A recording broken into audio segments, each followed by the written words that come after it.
Yo, what is up guys? It is Bumfris, back with another episode of Petty Revenge. Today's episode is an absolute banger, and if you love when people get revenge on choosing beggars and entitled parents, well, you're gonna love this one. As always, here's your chance to earn 10,000 Bumfris points. All you need to do is leave a like on the video below, and they're all yours. If you are new around here, don't forget to smash that subscribe button, then sit back, relax, and laugh at some petty revenge. A few years ago, when I was a student, I lived in a share house type situation with 5 other people. We each had our own rooms, but there were 2 bathrooms that we had to share. There was a smaller third space that was just a small room with a shower and a teeny tiny sink and vanity. To be honest, it was the smallest room, and because it was an old house, it wasn't the prettiest looking space, and some of the mildew and damp patches could get bad in the winter. But it had the best shower pressure, so I preferred to use that space to shower. About a month after my friend moved out and another girl moved in, I noticed I was having to buy shampoo and conditioner more often than usual. Now, other people used to keep some of their belongings in the bathrooms, but it was easy to identify whose was whose, or sometimes it'd be named. It's that thing of, if you want to use something or borrow something, then ask. I didn't think much of it at the time. I just put it down to maybe I was using more product than I usually was. I always wash my hair at night, and back then I used to have a late night job. So I put it down to me being tired after classes during the day and work at night, and not keeping an eye on the amount of product that I was using. The tiny vanity in the smaller shower room had an even tinier cupboard, and in that cupboard I kept a small pink basket with some of my other things in there. I knew that someone was definitely using my beauty products when my glass pot of face cream had clearly been used and the lid wasn't screwed on properly. I have quite sensitive skin, and the face moisturizer cream I like to use is expensive. You only need a small amount anyway, but this had clearly been dug into. Someone had really gone deep into the pot of what at the time I considered to be near gold. It was that expensive for me to buy. I always used to make sure that the lid was screwed back on properly.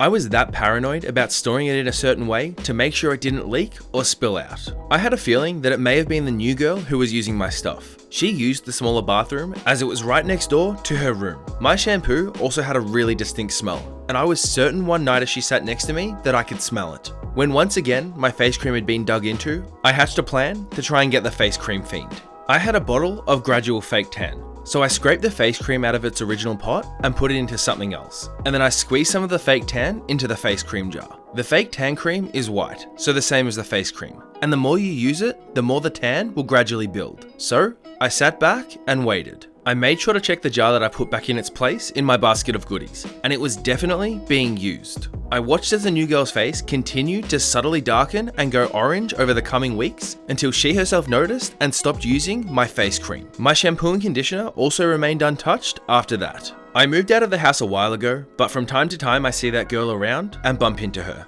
It always makes me smile. These are the kind of awesome petty revenge stories that I miss reading from this subreddit. Like, I feel like I haven't done this subreddit for at least 6 to 8 months, and coming back and doing it after so long has made me realize on how much good stuff I've been missing out on. What I love about this most is that the punishment truly fit the crime.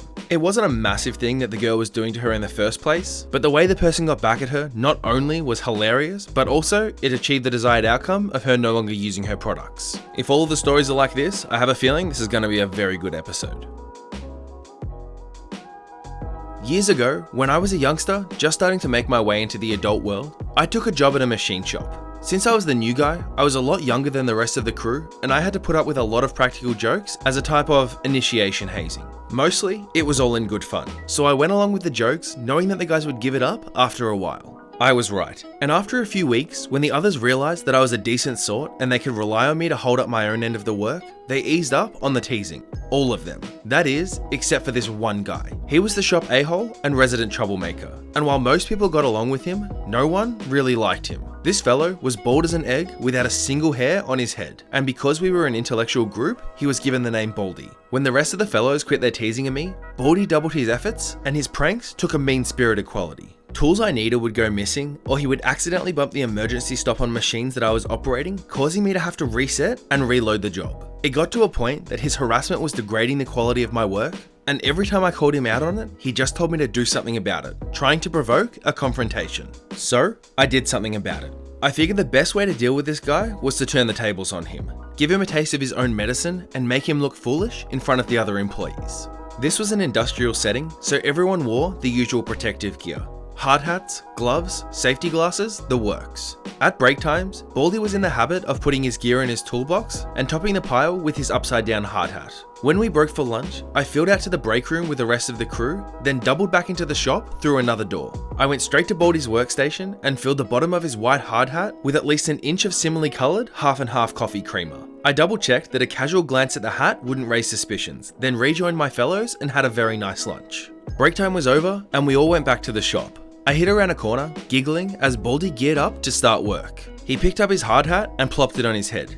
As he did so, all of that half and half ran all down his safety glasses and over his face in thick, steamy streams of goo. He stood there, sputtering and cursing at the top of his lungs, while the rest of the crew gathered around him laughing and shouting encouragement. Baldy always hated me after that, but he never messed with me again. And no one called him Baldy anymore either. He'd always hated that nickname, but I think he would have readily gone back to it if he could, because his new nickname among the crew was Money Shot. I like the fact that while what this guy did was in itself just petty revenge, the long-lasting effect that this has had on actually giving this dude a new nickname, to me, makes this so much more. I mean, at the end of the day, while yeah, it does suck a little bit that this has had this long-lasting effect on the dude and whatever else, realistically, he brought it upon himself and he definitely deserved to have some kind of prank played on him in return. If this didn't serve him a lesson to not bully people at work, well, I don't know what would. So, one of my co-workers is a huge choosing beggar. Like aggressively choosy to the point that he will bully people who are buying him free things to get exactly what he wants. This normally doesn't affect me, as I have learnt to just tell him to F off. Of course he always complains and pretends like I attacked him out of nowhere, but that's not the point of this story. But unfortunately, the person who does all the food ordering and general paperwork stuff in our office is a super sweet old lady that isn't comfortable telling people no. One day, we had pizza for a lunch meeting and we all realized that the favorite pizza of everyone in the office, which she only ordered one of, this was at the time, she did learn to order more, but our favorite one was different. I forgot exactly what got left off, but half of it was not what it normally comes with. I went and talked to the person who ordered it, and she straight up told me that the choosing beggar had stood by her desk and basically berated her until she changed half of the pizza to be what he wanted because he didn't like some of the toppings. He wanted the whole pizza, but thankfully she made him compromise. This ticked me off because my favorite pizza was ruined and he bullied this woman who we all affectionately call the office mum. But whatever, right? It's free pizza. I'll just get something else and I'll live.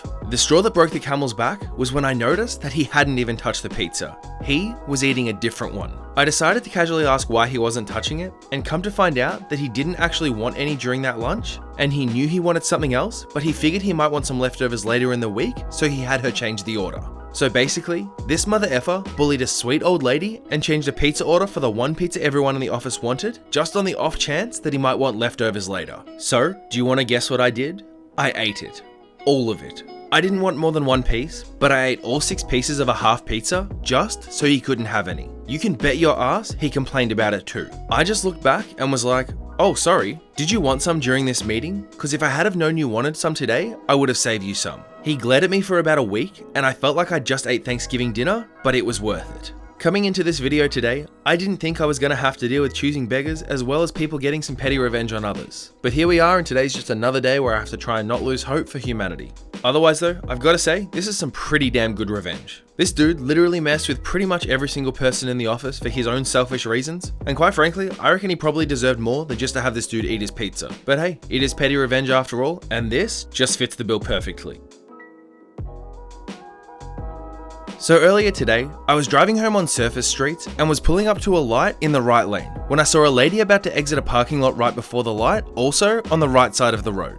Knowing that I had plenty of space left to pull forward and leave her enough room to get out behind me, I kept rolling past her and stopped at the red light in front of me, waiting to turn right. She apparently didn't like the fact that I didn't let her out before me because she proceeded to honk the horn and flip me off. She was driving one of the Tesla SUVs, so I ignore it, turn right and go on my merry way, not thinking very much of it. She turns right as well and gets into the lane next to me. Let me add a few details in before we go further. I live in Arizona and ground is mostly clay, meaning it doesn't hold water well, so it was all over the roads. She also has her window rolled down. She catches up to me and proceeds to pace me and flip me off again and yell obscenities at me, with her front seat passenger doing the same. I look ahead and I see an absolutely massive puddle coming up, and so I back off the gas for just enough time to get slightly behind her and then floor it. I spray the interior and the exterior of her car with so much water that when we stopped at the next stoplight ahead and the passenger opened the door, water flowed out of the car like they'd just driven under a waterfall. It was truly my proudest moment.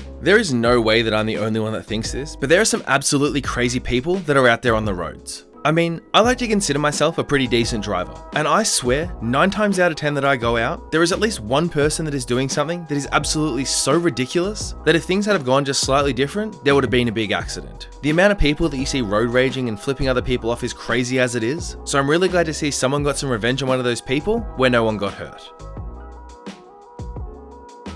Alright, so for some background, when I was hired for the job which I currently work, I was hired to work on Tuesday through to Saturday from 2 PM to 10 PM. This had been my schedule for months and it was never changing. As I was verbally told this was my set schedule, I even clarified this because I had to arrange childcare. For example, one week I was accidentally left off the schedule entirely and was just told to work my normal schedule. Around Thanksgiving time, we closed down for a week. The company policy is that you have to work your last scheduled shift before the break and your first scheduled shift after in order to get your holiday pay. On the Monday following Thanksgiving, remember, I'm normally off on Mondays, I got a call saying that I was scheduled to work and that because I didn't come in, I wouldn't get my holiday pay. This kind of pissed me off because I had been told that I would work Tuesday to Saturday and thus had only arranged childcare on those days, so I couldn't come in on that day if I wanted to. The exact phrase that I was told over the phone was, "It's your responsibility to check the schedule every week because we don't have set schedules." Fast forward to this week, while checking the schedule, I noticed that my schedule is the same as normal, with the exception that I'm off the schedule on Saturday. So, I decided to not look a gift horse in the mouth and just take the 3-day weekend and don't mention to my boss that she left me off. So Saturday comes around, which I would normally work, and I don't go in since I'm not scheduled. I got a call and didn't answer, and they didn't leave a voicemail. Then I received a text from my boss saying that my schedule never changes and it would be a no call, no show on my attendance record for not coming into work. I replied that I'm not on the schedule and so I'm not required to come in,